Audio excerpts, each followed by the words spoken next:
Hi, and welcome to another presentation from your business tutor, learning your way, anytime, anywhere. If a business wants to have a successful product, it needs to know how to best support it. However, to do this effectively, it needs to know how the product is doing in the market, as this will influence how it helps it. This is why this presentation on the product life cycle is so important, as it assists a business in identifying how a product is doing in a market and therefore how it should be supported. Okay, so what are we going to learn in this presentation? Well, first of all, we're going to find out what the product life cycle is, and then we're going to explore the different stages of the product life cycle. Okay, let's get started by asking, what is a product life cycle? In simple terms, a product life cycle describes the stages a product goes through from its development all the way through to its eventual removal from the market. In general, each stage is described in terms of what the product's sales would be at each point, and hence how successful the product is doing at that stage. For example, as can be seen, when a product is launched, sales steadily rise from zero, after which they then accelerate rapidly until a high point is reached, whereupon sales then level off before eventually beginning to fall until the product is finally removed from the market. However, before moving on, it is important to note that the diagram we have just looked at describes what is called a classic or standard product life cycle, in so much that, in reality, actual products may have different shaped life cycles. For example, some, as can be seen, launch and fail immediately, meaning their life cycle would have the shape shown. Whereas other products, as the diagram shows, launch and then maintain high sales for a prolonged period of time. However, although it is important to appreciate this, it is also vital to realise that to better understand the different stages of a product life cycle, that it is easier to focus on the classic shape. In fact, our understanding can be improved even further by also adding in a profit-loss line to demonstrate how the business is doing in this area at each stage. For example, as the green profit-loss line shows, when a product is launched, it initially makes high losses, which then shrink over time before turning into profits that rise and then level off at a high point before eventually falling again until the product is removed from the market. Okay, so with that all in mind, let's turn to look at the first stage of the product life cycle by asking, what is the development stage? This stage describes a period during which a business takes an idea and develops it into a finished product ready for launch onto the market.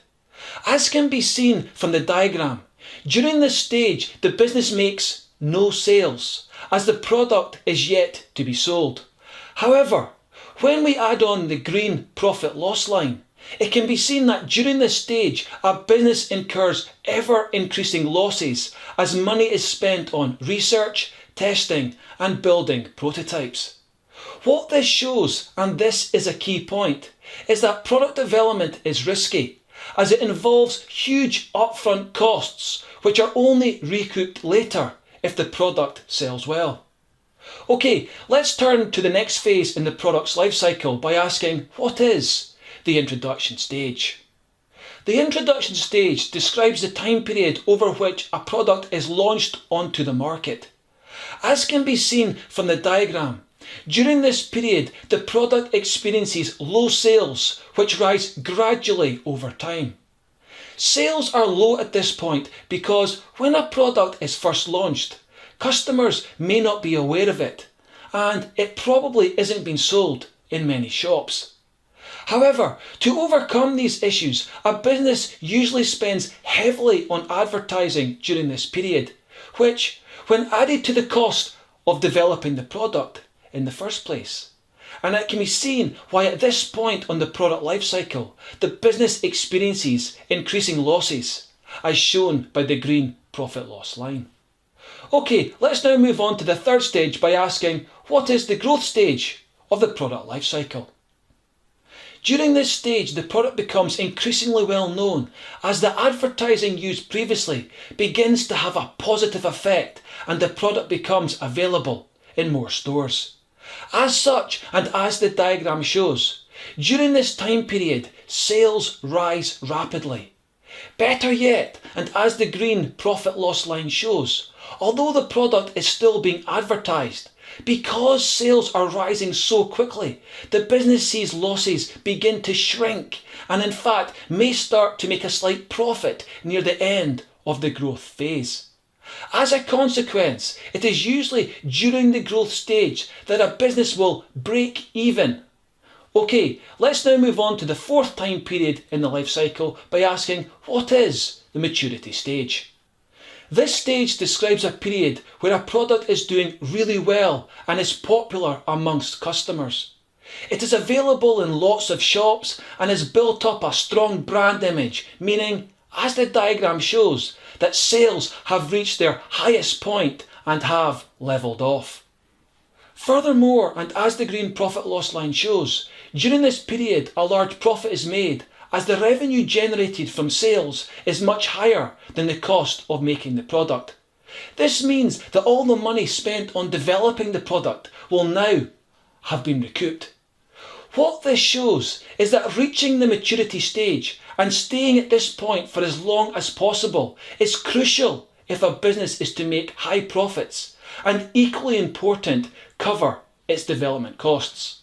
In fact, this is why during this stage a business will often continue to advertise so that customers carry on purchasing the product over those of their competitors.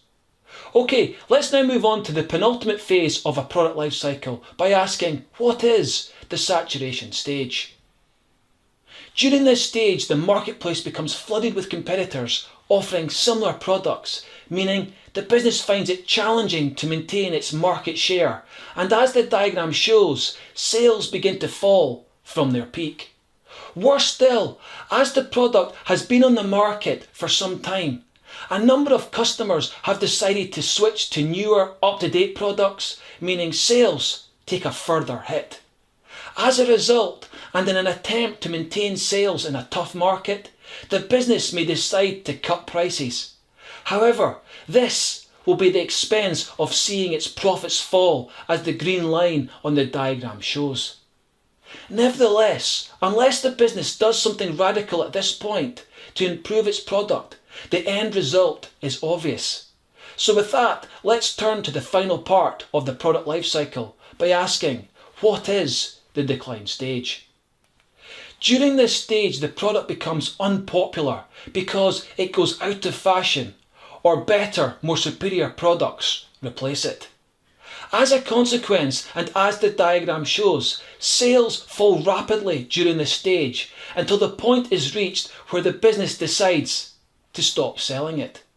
Usually this occurs when sales have fallen to a level where losses start to be made, meaning the business will remove the product from the market and cease production. As the diagram shows, this point would occur when the green profit loss line reaches point A. However, in order that this situation may be delayed, a business will try to keep its costs as low as possible during this phase, meaning no money will be spent on advertising or promoting the product. Okay, so what did we learn in this presentation? Well, first of all, we found out what the product life cycle is, and then we went on to explore the different stages of the product life cycle. As we have seen, each stage in the product life cycle is completely different. Given this, it is crucial that a business knows exactly where its product is on its life cycle, so that effective measures can be put in place to support its future development.